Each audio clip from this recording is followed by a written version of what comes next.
여러분 안녕하십니까? 광주 MBC 뉴스투데이 시작합니다. 먼저 오늘의 주요 뉴스입니다.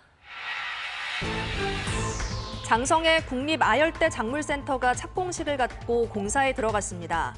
지구온난화로 동남아에서 보던 망고나 레몬 등이 우리 지역에서 재배되기 시작하면서 국립시설까지 들어서게 된 겁니다. 군수 재선거가 치러지는 영광과 장성 지역에 민주당 후보들 간 잡음이 불거지고 있습니다.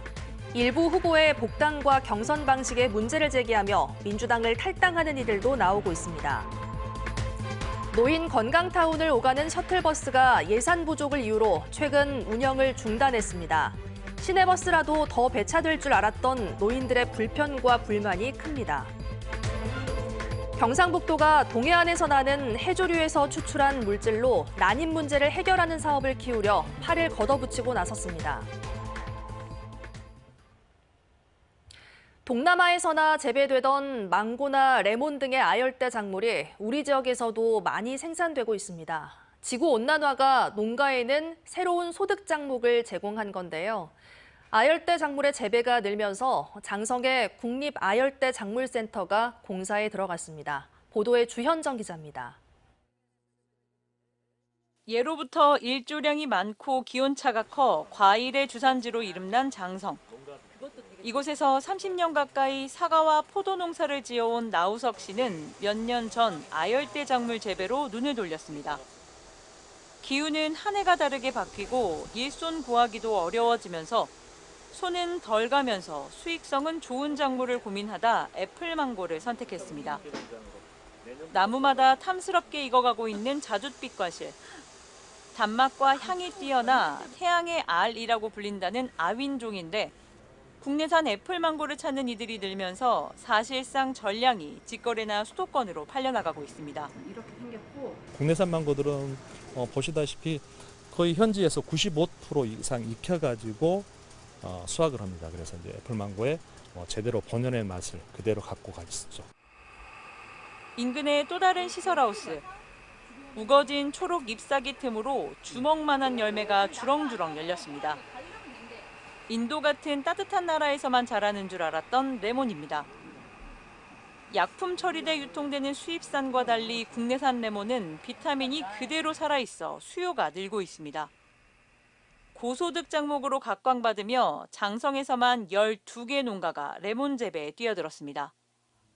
아열대 작물인 이 레몬은 재배 2년 만인 올 가을 첫 수확을 앞두고 있습니다. 옛날 같으면 장성에서 이 아열대를 키운다는 건 감히 생각지도 못했던 거예요. 지금 기후가 바뀌어서 점점 기온이 높아지고 상승하기 때문에 장성에서 이게 되겠다.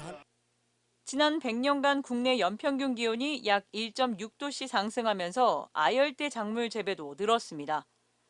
전남에서만 2,000헥타르, 전국에서 가장 많습니다.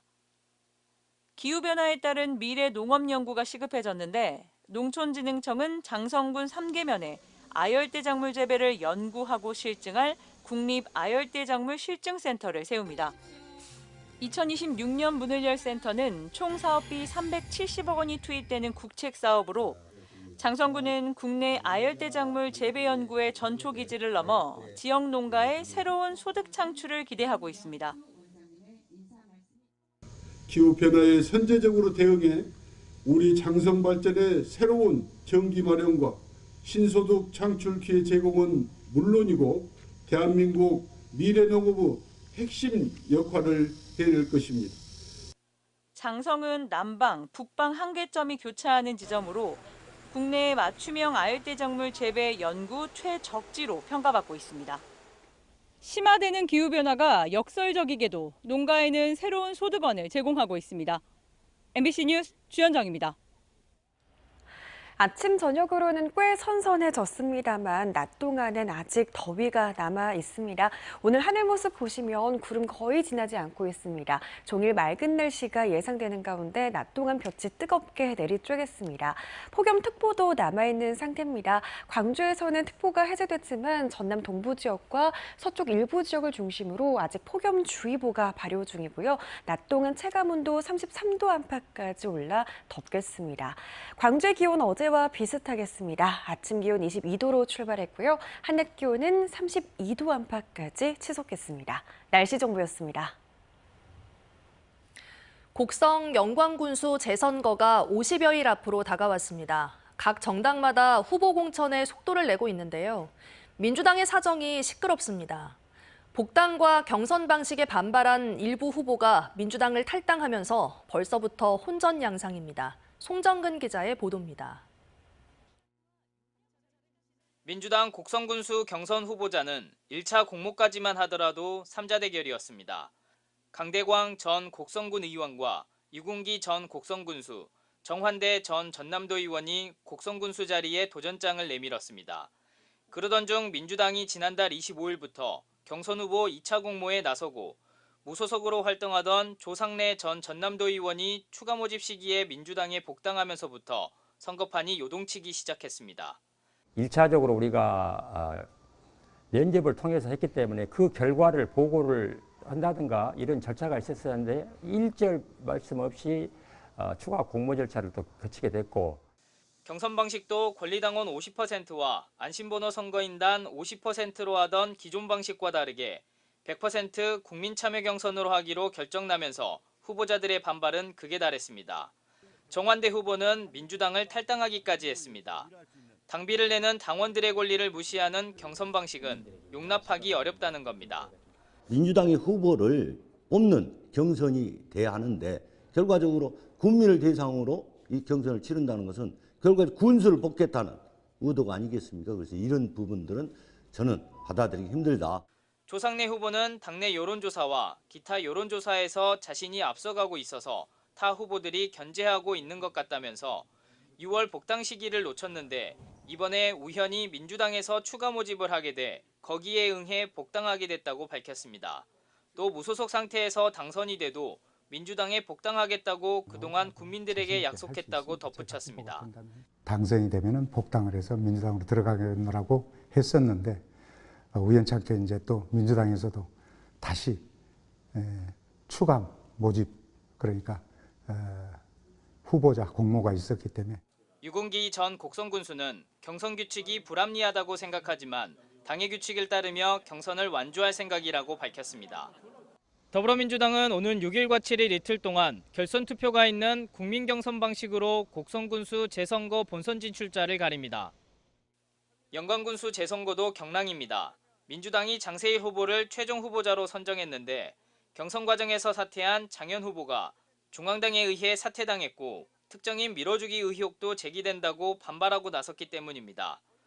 조국혁신당이 이번 영광곡성 재선거에 당력을 집중하겠다고 선전포고했고 민주당 경선 과정에서의 잡음과 탈당이 이어지면서 재선거 판도가 예측 불허의 형국으로 흘러가고 있습니다. MBC 뉴스 송정근입니다. 광주의 대표적인 노인복지시설 두 곳이 지난 7월부터 셔틀버스 운행을 끝냈는데요. 광주시가 셔틀버스 운행을 종료하면서 복지시설을 이용하는 노인들의 교통 불편이 커지고 있습니다. 보도에 김영찬 기자입니다. 빛고울 노인건강타운 시내버스 정류장에 어르신들이 줄지어 버스를 기다립니다. 지난 6월까지만 해도 노인복지시설에 셔틀버스가 다녔는데 올해 하반기부터 운행이 끝나면서 시내버스를 이용하고 있는 겁니다. 승강장 몇 개를 걸쳐서 오니까 시간이 가지고 아까 어떤 엄마도 오고 가고 앙봉 4시간 걸린다 같아요. 여기뿐만 아니라 효령 노인복지타운도 사정은 마찬가지입니다. 광주의 두 공공복지시설 모두 도심에서 떨어진 외곽에 있다 보니 이용자들의 불편이 큽니다. 특히나 장애가 있거나 몸이 불편한 노인들의 불편은 더욱 큽니다. 버스 이용하면 30분 걸리고요. 대중교통 이용하면 한 3시간 걸립니다. 그래서 이용하기 참 불편합니다. 시간도 늦고 승하차기가 일반인들 함께 이동해야 되고 움직여야 되는 게 힘들어요. 광주시는 지난 2009년부터 운행하던 셔틀버스의 운영을 멈췄습니다. 15년 가까이 운행이 오던 빛고울 셔틀버스 5대와 효령 셔틀버스 2대의 운행을 끝낸 이유는 예산 때문입니다. 매년 7억 원의 예산이 들었는데 정부의 긴축 재정 방침에 따라 이 예산이 전액 삭감됐기 때문입니다. 셔틀버스 이용객의 14%에 불과해 예산 투입 대비 효용성이 적다는 점이 가장 크게 작용했습니다. 가장 큰 이유는 예산 때문이죠. 네. 강사료 같은 그 프로그램 운영을 안 할 수는 없는 거잖아요. 문제는 셔틀버스 운영 중단에 따른 광주시의 후속 조치입니다. 건강타운을 이용하는 노인들이 셔틀버스를 폐지하는 대신 시내버스 노선을 늘려주든지 배차 간격을 줄여서 불편을 최소화해달라고 요구했고 광주시도 대책을 마련해보겠다는 말은 했지만 아직까지 변한 건 없습니다. 비용이나 이런 부분에 대해서 비용이 너무 많이 드니까 그 부분이 이제 어렵다고 대중교통과 쪽에서는. 예산 문제로 뒷전으로 밀린 복지시설 이동권 문제는 광주 지역 복지시설과 노인들 문제를 광주시가 어떻게 바라보는지를 그대로 보여주고 있습니다. MBC 뉴스 김영창입니다. 내년부터 중고등학교에서 사용될 역사 교과서에 우려했던 5.18 민주화 운동에 대한 역사 왜곡은 없는 것으로 확인됐습니다. 광주시 교육청은 교육부 심사를 통과한 중고등학교용 개정 역사 교과서 16종을 분석한 결과 5.18 민주화 운동에 대한 역사 왜곡 없이 전일빌딩 245 총탄 흔적 등 최신 자료가 골고루 실린 것을 확인했다고 밝혔습니다. 한편 2016년 국정교과서를 추진했던 박근혜 정부 당시에는 초등학교 6학년 사회교과서에서 5.18 당시 계엄군 사진과 용어가 사라지는 등 오류가 발견돼 논란이 일기도 했습니다. 공군 1전투비행단은 만취 상태에서 군용차를 운전하다 사고를 낸 혐의로 소속 병사 2명을 조사하고 있습니다. 운전병인 이들은 그제 새벽 부대 안에서 술을 마신 뒤 군용 차량을 운전하다 철조망을 들이받는 사고를 낸 혐의를 받고 있습니다. 이들은 타박상 등 가벼운 상처를 입고 군 병원에서 치료를 받았습니다. 공군 측은 이들이 만취 상태에서 부대에 세워져 있던 군용 차량을 운전한 것으로 보고 정확한 경위를 조사하고 있습니다. 이용섭 전 광주시장의 동생이 광주시 편의 제공을 대가로 금전적 이득을 챙긴 혐의로 항소심에서도 실형을 선고받고 법정 구속됐습니다.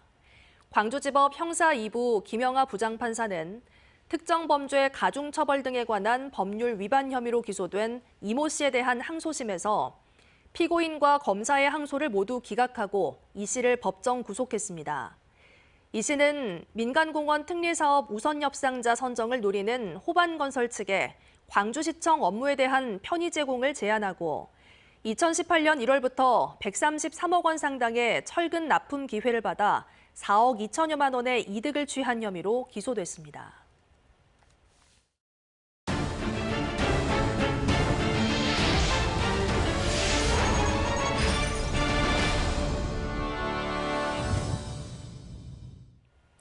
전남도의회 도정질의에서 김영록 지사가 의대 공모 불참을 고집하고 있는 순천대와 순천시를 향해 이율배반이라며 불만을 토로했습니다.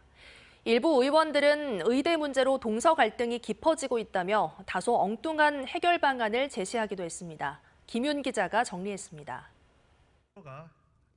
도정질의 첫날 전남 국립의대 설립을 두고 의원들의 질문이 이어졌습니다.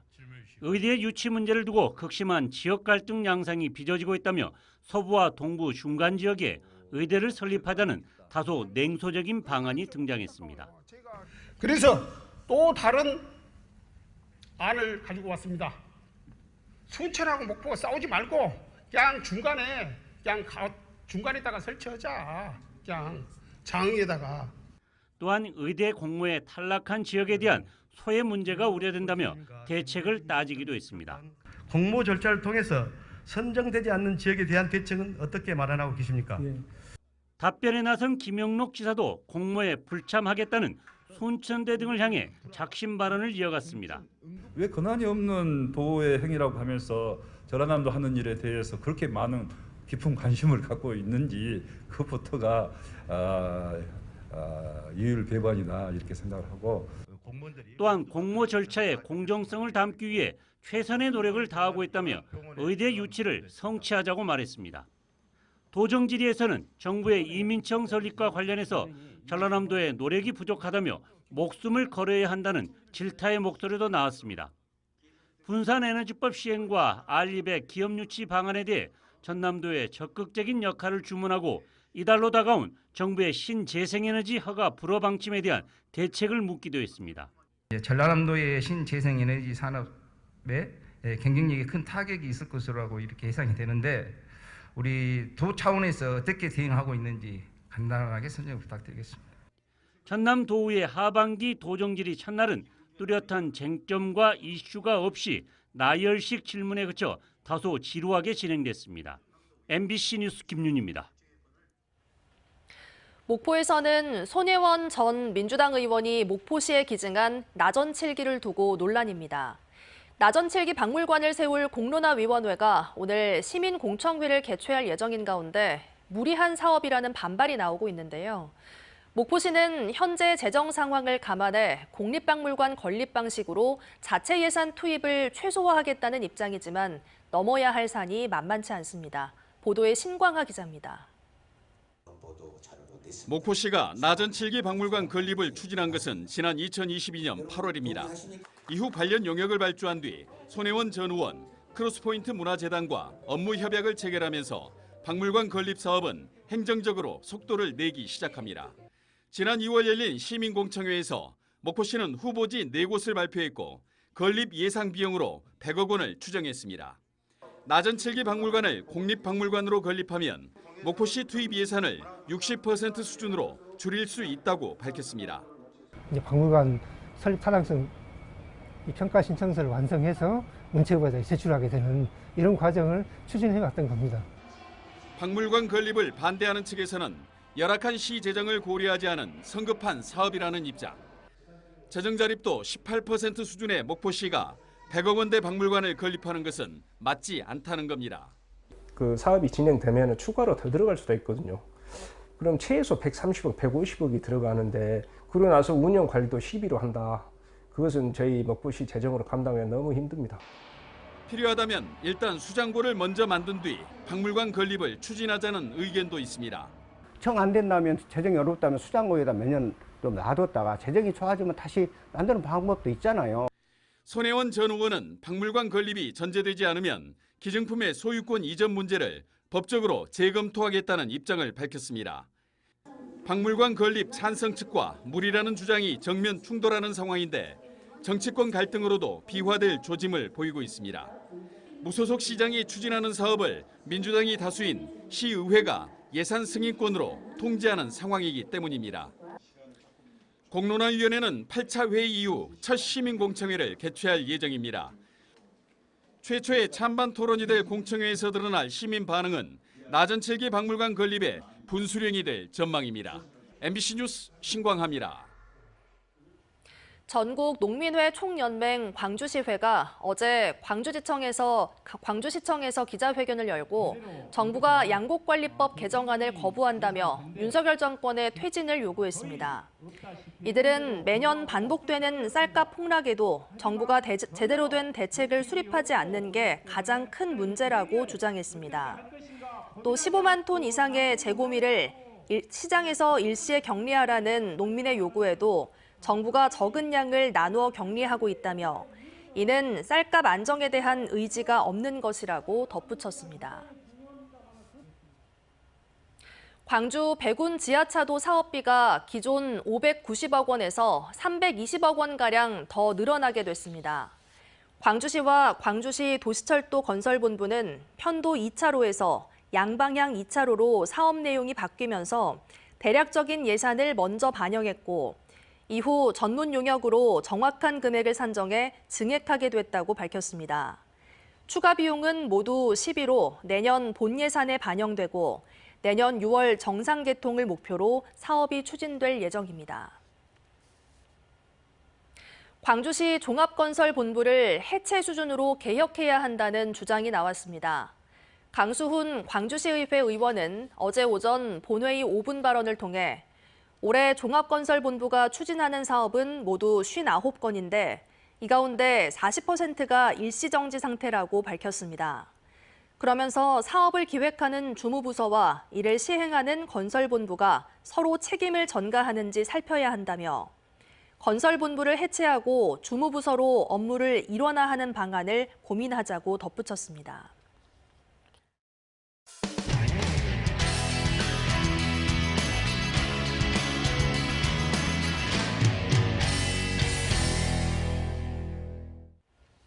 난임은 저출생의 원인 가운데 하나로 꼽히는 문제인데요.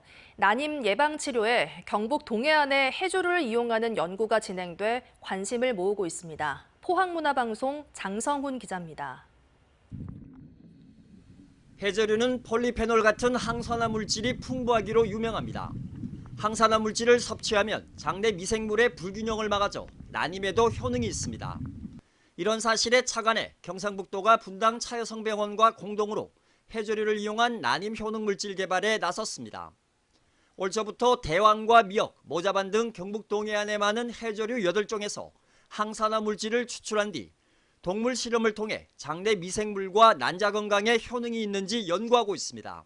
해양에는 다양한 특이 성분들이 있기 때문에 그 해조류 안에서도 지금 새롭게 난임, 난자를 건강하게 만들 수 있는 물질을 찾고자 본 사업을 시작하게 되었습니다. 해조류가 육지 생물보다 친환경적이고 저비용으로 지역의 풍부한 자원을 활용할 수 있다는 점에서 획기적이라는 평가입니다. 특히 내년까지 난임 환자에서 채취한 장내 미생물에 해조류 항산화 물질을 직접 투여해보고 임상 효과가 입증되면 시제품 생산과 특허 출원할 계획입니다.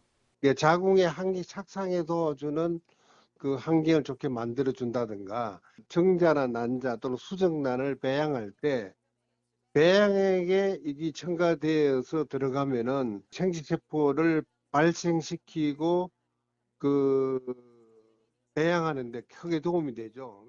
경상북도는 이번 연구의 성과를 바탕으로 난임 가능성을 예측할 수 있는 생물학적 지표를 개발하고 정부 차원의 연구개발 사업으로 확대해 나갈 계획입니다. 국내 난임 환자가 25만 명에 달하는 만큼 이번 연구가 난임 예방은 물론 난임 치료의 효과를 높이는 데도 도움이 될 전망입니다. MBC 뉴스 장성훈입니다. 합성사진 음란물, 딥페이크 공포가 확산하면서 근거 없이 가해자를 지목해 신상을 공개하는 사적 제재도 논란이 되고 있습니다. 엉뚱하게 가해자로 지목된 학생을 나체와 합성한 또 다른 범죄까지 벌어지고 있습니다. MBC 충북 이초원 기자의 보도입니다. SNS에서 딥페이크 성범죄물 가해자로 지목된 학생입니다. 학교와 학년, 이름은 물론이고 얼굴 사진에 살고 있는 아파트까지 공개된 상태입니다. 이른바 사적 제재입니다. 이 학생은 딥페이크와 전혀 관련 없는데 왜 가해자로 지목됐는지 모르겠다며 신상을 공개한 사용자들을 경찰에 고소한 상태입니다. 그래서 얘 핸드폰을 갖고 가서 얘를 조사를 차라리 했으면 좋겠다. 조사를 해서 아무것도 안 나오는 거를 밝혀갖고 얘가 죄가 없음을 증명을 하고 싶은데. 그런데 이번에는 누군가 이 학생의 얼굴을 나체 사진에 합성해 SNS로 퍼뜨렸습니다. 너도 똑같이 당해보라는 겁니다. 이 계정 사용자는 가해자로 지목한 근거가 있다고 했는데 취재진이 근거를 묻자 아무런 답도 하지 않고 있습니다. 저는 이렇게 당하니까 당황스러웠던 것 같아요. 페이크랑 저는 관련이 있다고 하는데 딥페이크 자체를 저는 어떻게 만드는지도 모르고. 교육청이 조사에 나선 결과 이 학생 말고도 가해자로 지목돼 신상이 공개된 학생은 이 학교에만 5명이나 더 있었습니다. 역시 가해자로 지목한 근거는 전혀 나오지 않았습니다. 교육청은 이 학생들을 가해자가 아닌 무분별한 신상 유포로 고통받는 학교폭력 피해자로 접수했습니다. 이 학생들에게 실제로 피해를 봤다는 피해자가 존재하지 않았기 때문입니다.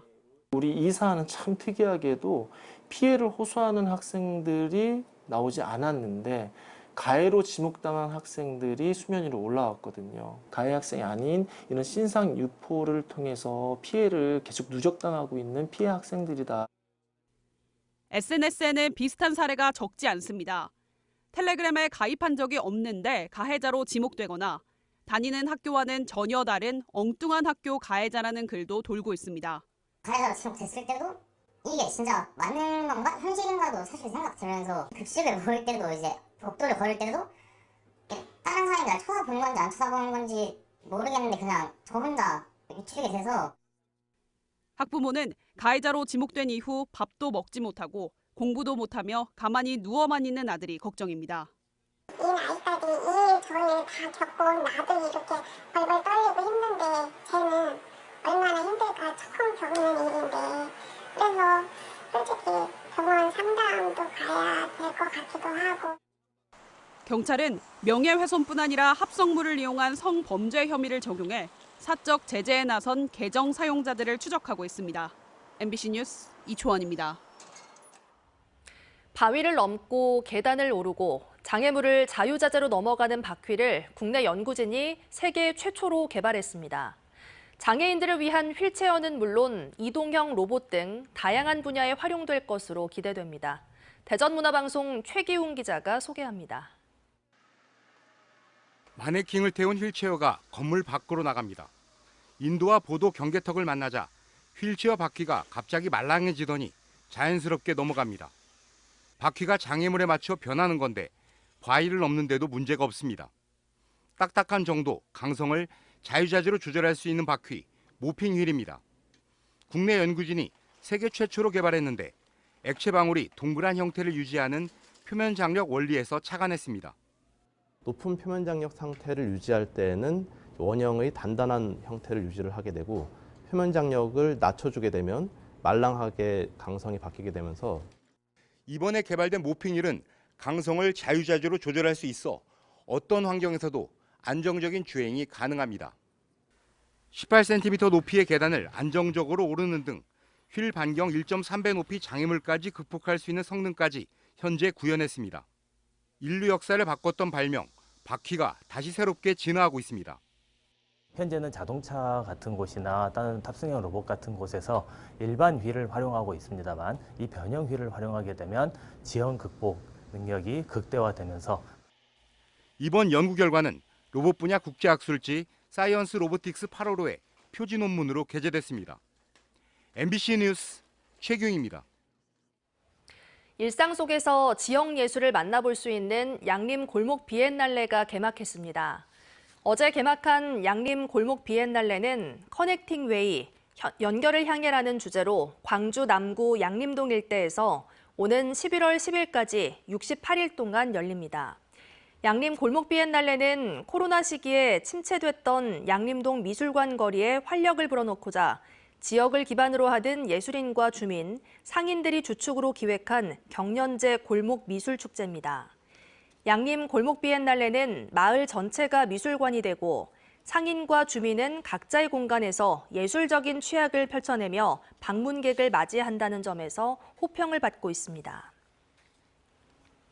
아침, 저녁으로는 꽤 선선해졌지만 아직 낮 동안은 더위가 남아 있습니다. 오늘 하늘 모습 먼저 보시면 구름 한 점 없는 하늘 드러나 있습니다. 종일 맑은 날씨가 예상되는 가운데 낮 동안 뜨거운 볕이 쏟아지겠습니다. 특보도 아직 남아있는 상태입니다. 광주에서는 폭염특보가 해제됐지만 전남 동부 지역과 서해안 일부 지역을 중심으로 아직 폭염주의보가 발효 중인 가운데 낮 동안 체감온도 33도 안팎까지 치솟겠습니다.